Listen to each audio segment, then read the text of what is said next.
Friends, मेरे channel में आप सभी का बहुत बहुत स्वागत है। और आज मैं बनाने जा रही हूँ अंडा करी, जिसके लिए मैंने सब सामान इकट्ठा कर लिया है।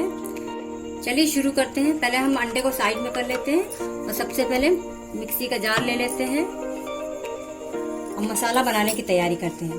ये 3 आड़ी प्याज हमने लिया है, मीडियम साइज। ये देखिए टमाटर एक, ये देखिए 10 से 15 लहसुन की कलियां हैं और ये हमने चॉप करके अदरक डाला है, इसको भी हम जार में डाल देंगे। काली गोल मिर्च है और जीरा है, एक चम्मच हमने डाल दिया इसमें। अब ये हमने थोड़ा सा ये तरबूज का बीज लिया है, इसको भी हम इसमें डाल देंगे। और इसके बाद हम इसमें थोड़ा सा पानी डाल के इसको हम अब पीस लेते हैं। पेस्ट तैयार हो गया है। चलिए अब गैस जलाते हैं, कढ़ाई चढ़ा दी हमने। अब डालते हैं तेल।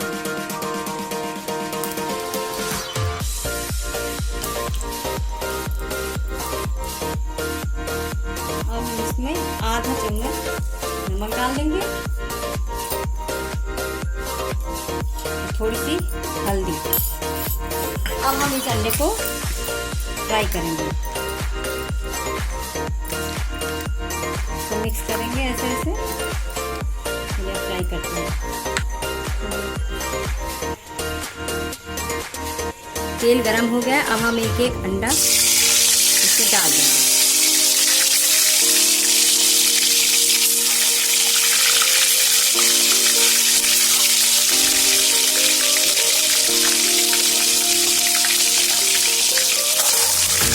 और इसको गोल्डन ब्राउन होने तक हम ऐसे ही फ्राई करते रहेंगे।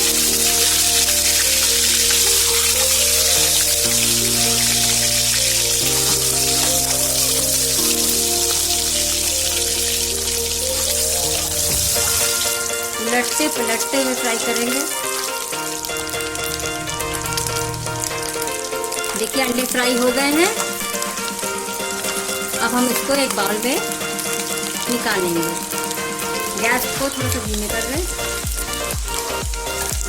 दूसरे बर्तन में निकाल लेंगे। ये देखिए हमने इसको निकाल लिया है। चलिए अब इसका मसाला बनाते हैं। कढ़ाई में इतना तेल बच गया है, इसलिए हम इसमें और तेल नहीं डालेंगे। चलिए अब इसमें डालते हैं लाल मिर्च,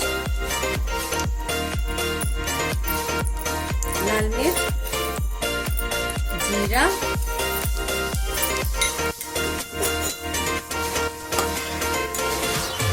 चलाते हुए 1 चम्मच हल्दी, 2 चम्मच पिसा धनिया, 1 चम्मच लाल मिर्च।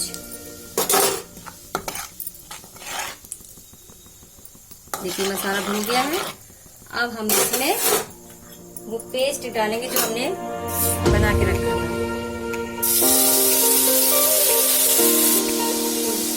अब इस मसाले को चलाते हुए खूब अच्छी तरीके से भूनना है। और ये हम तब तक भूनेंगे जब तक इसमें तेल निकल आए, तेल ऊपर आ जाए।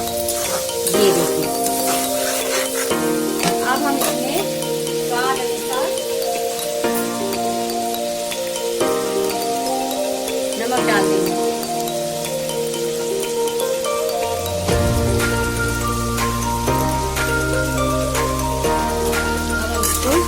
अच्छे से मिलाते हैं।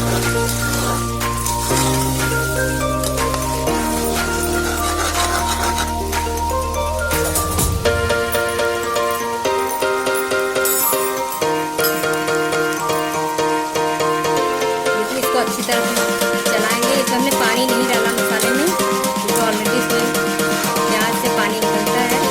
इसी में मसाला जो है भून रहा है। हम इसको 2 मिनट के लिए ढक के मसाले को भूनेंगे। ये देखिए मसाला भून गया है बहुत अच्छी तरीके से। अब हम इसमें डाल देंगे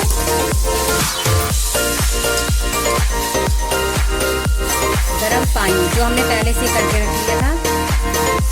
जितनी ग्रेवी आपको चाहिए आप उतना पानी इसमें डालें।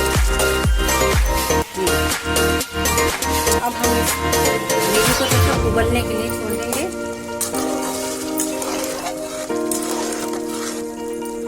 2 मिनट के लिए इसको फिर से हम ढक देंगे। चलिए 2 मिनट हो चुके हैं। देखिए मेरा पक चुका है। अब हम इसमें करते हैं